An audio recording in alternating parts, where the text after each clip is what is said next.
কবিতা আমি পাঠ করেছি। এখন আপনাদের সামনে দুটি জাদু প্রদর্শন করে দেখাচ্ছি।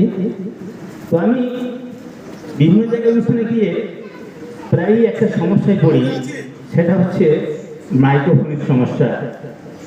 সেই সমস্যার হাত থেকে উদ্ধার পেতে আমি এখন সঙ্গে করে একটা নিয়ে যাই হাতে করে, যদি সমস্যা হয় সেখানে ব্যবহার করবো বলে।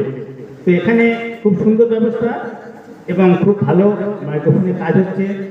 তো এটা তো বেকার নিয়ে আসা হয়ে গেল, সেজন্য ভাবছি এটাকে দিয়ে একটা ম্যাজিক করে দেব। আপনারা দেখতে থাকুন। আমার হাতে এখন যে মাইক্রোফোন আছে সেই মাইক্রোফোনের খেলা। এখন শুরু করছি আমার প্রথম জাদু।